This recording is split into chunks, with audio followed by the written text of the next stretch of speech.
Vamos a seguir hablando del campo, del que venimos hablando durante estas jornadas, con Expo Agro allí, pero también, venimos hablando también de retenciones. El factor climático es una cuestión que no hay que dejar de lado nunca en el campo, sobre todo en estas instancias en las que comienza la cosecha gruesa y las lluvias que se hicieron esperar mucho. Pero también hay lluvias que por ahí demoren esta cosecha. Cuando estás por ahí por cosechar y los cultivos están húmedos, no es recomendable. Vamos a hablar con alguien que sabe de esto, que es Pablo Alberto Mercury. Él es director del Centro de Investigación de Recursos Naturales de INTA Castelar, que gentilmente ya nos atiende. Pablo, Fernanda, Javier, te saludamos. Buen día. Buen día, ¿cómo están? Bien, muy bien. Bueno, un poco queríamos reflejar contigo la situación climática que está viviendo hoy el campo. Sí, fue una campaña que ha tocado vivir para todos los productores, tanto para cultivos de cosecha fina, trigo y otros cereales de invierno, como para los cultivos de gruesa, maíz, soja, girasol, sorgo, muy particular, porque ha tenido, más que una sequía prolongada durante toda la campaña, se ha comportado como una situación de déficit hídrico y sequías intermitentes, es decir, comenzamos con una primavera muy seca, una salida del invierno que dotó de agua a los suelos y permitió que haya una reserva de agua, después una primavera muy seca, luego en enero-febrero hasta el 15 de febrero con lluvias que satisfacieron en principio muchos de los requerimientos de los cultivos de gruesa de primera, las siembras tempranas de maíz y de soja, y luego nuevamente hubo una situación de sequía y ola de calor. Fueron 3 olas de calor durante los meses de enero y febrero.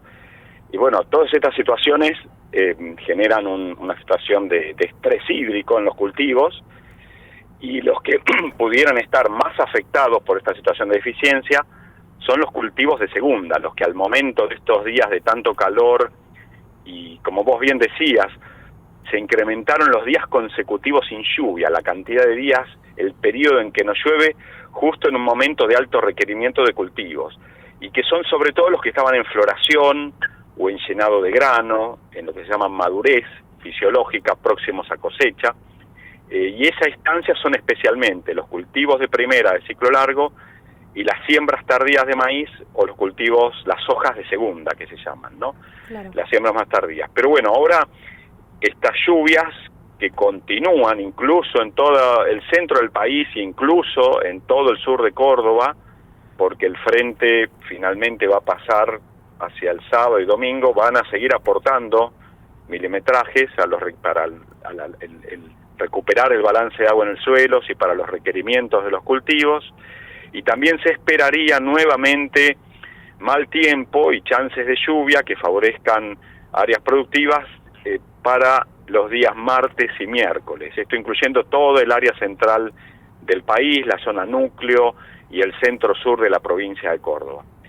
A partir de ahí comienza buen tiempo, que también, como vos mencionabas, es importante para los cultivos que están próximos a cosecha, que requieren tener buen piso y buenas condiciones de humedad para que se sequen rápidamente los granos y se pueda asegurar la cosecha. Claro. Por lo que estamos ante un mosaico de situaciones y que bueno, y el clima es un actor y un jugador fundamental para favorecerlas y permitir una buena finalización de la campaña, ¿no? Claro, Pablo, ¿la cosecha ya se está dando en el norte de la provincia o todavía no?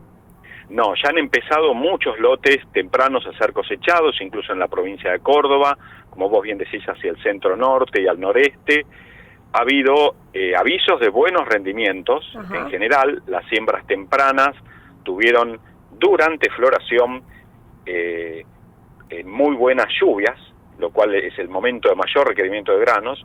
Hay avisos de buenos rendimientos, pero seguramente observemos a lo largo que sigan las noticias de los rindes observados en cosecha, porque es un gran mosaico de situaciones, es un puzzle, digamos, un rompecabezas. Cada sector tiene, algún sector le llovió en el momento oportuno, a otro no.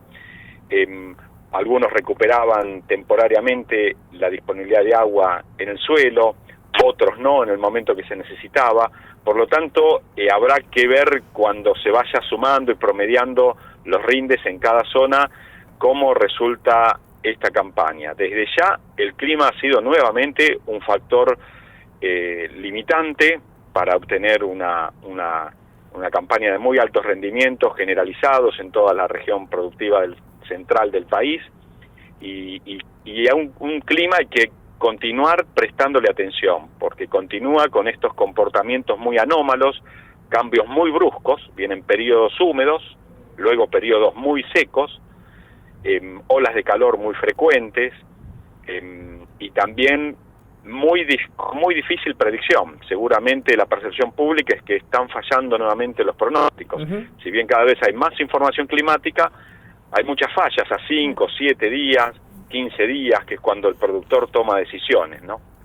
Pablo, buen día. Javier te saluda. Hola, Javier. Justo iba a preguntarte eso, ¿con cuánto tiempo de anticipación pueden ustedes, especialistas en estas cuestiones climáticas, prever lluvias, cuándo pueden aparecer, cuándo no? ¿Qué puede hacer el productor sabiendo que se vienen tiempos de un par de semanas de sequía? ¿Cómo es un poco ese trabajo interno?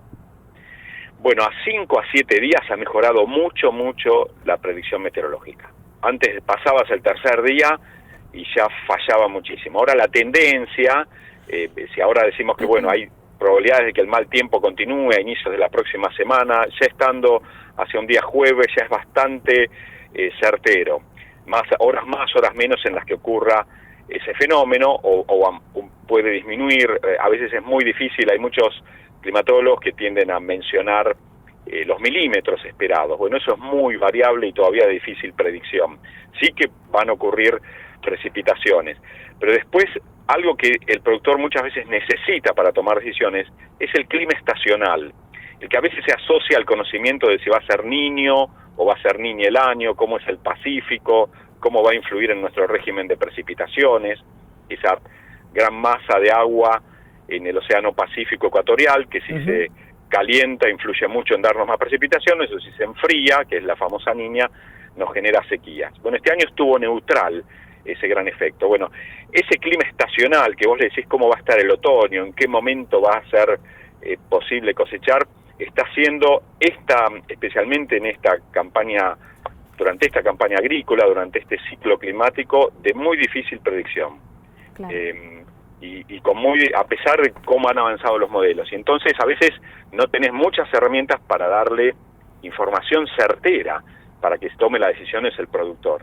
Por eso, bueno, estamos muy abocados a continuar estudiando todo esto, todos los fenómenos climáticos, cómo son las influencias océano-atmósfera y cómo cambian los patrones de lluvia y temperatura en los distintos sectores y territorios productivos, ¿no? Para poder brindar mejor información a toda la comunidad del campo, ¿no?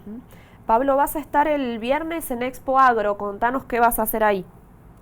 Bueno, hay una charla, presentamos en Expo Agro, una presentación que nos han solicitado sobre, cómo ha sido la marcha climática de la campaña, cómo son las perspectivas para el clima de cosecha, para las distintas zonas productivas del país, y sobre todo vamos a hablar un poco de esto, el desafiante comportamiento que tiene el clima.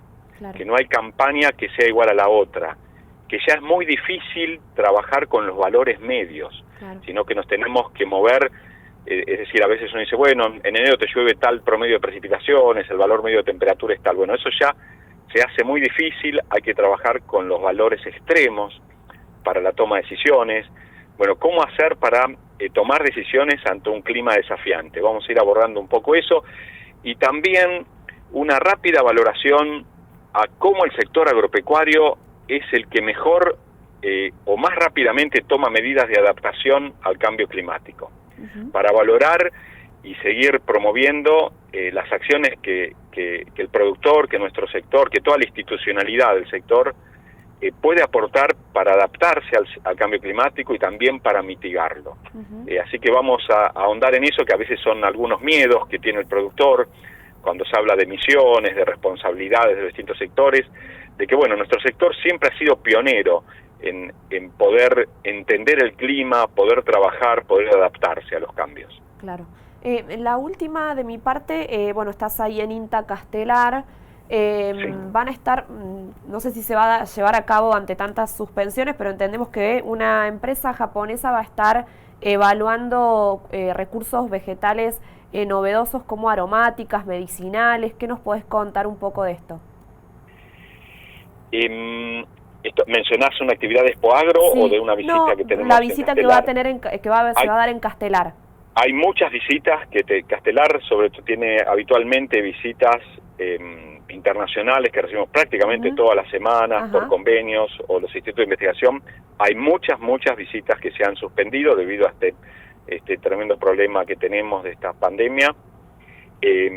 Sobre todo eso tiene que ver con que hay muchos recursos nativos que tenemos en ornamentales, en aromáticas y en medicinales, que históricamente han sido, por así decir la palabra, perdón, la expresión es bastante burda, pero saqueados o tomados de distintos territorios sin los permisos o acorde a las legislaciones y a los acuerdos internacionales correspondientes. Son recursos genéticos, una planta que puede crecer, hablemos en serranías cordobesas, y que puede tener propiedades medicinales o aromáticas, y que la termina usando una empresa con beneficio y sin pagar ningún licenciamiento al país, al territorio, a la comunidad en la zona de donde esa planta es originaria. Bien. Entonces, y por otro lado, hay muchos saqueo o más que saqueo, son como extracciones furtivas de todas estas plantas que a veces generan mucha degradación o pérdida de especies. Claro. Entonces lo que se busca regular con estas empresas, con estas visitas, es todo lo que tiene que ver con el uso de estos recursos genéticos nativos acorde a los protocolos internacionales que regulan su uso, que generan licenciamientos y patentes y que a su vez favorecen la conservación de ese recurso y que a la vez los beneficios del uso industrial de estas plantas vuelva a las comunidades que viven en los territorios de origen de estas especies. Claro. ¿Ves un mercado, un potencial mercado en este tipo de cultivos y también un poco nos estamos abriendo a las legumbres también? Sí, bueno, las legumbres hay mucha producción ya industrial en la que Córdoba participa mucho. También el norte del país ha crecido mucho en legumbres, cuando hablamos de garbanzo, poroto, por ejemplo. Ahí ya es una producción más de commodity, que también se están abriendo muchas exportaciones. El país realmente en ese tema que tocaste tiene mucho para trabajar. Desde INTA Castelar, en particular el Instituto de Suelo, estamos trabajando mucho en todas las buenas prácticas que hay que tener en la producción, en los sistemas productivos de legumbres, para conservar los recursos de suelo, el mejor aprovechamiento de agua durante todo el ciclo, todo lo que tiene que ver. Pero sí, desde ya a nivel país es una oportunidad incrementar la producción de legumbres porque es un commodity cada vez más buscado en los mercados internacionales. Claro, qué bueno, qué bueno. Pablo Alberto Mercuri, muchas gracias por este contacto.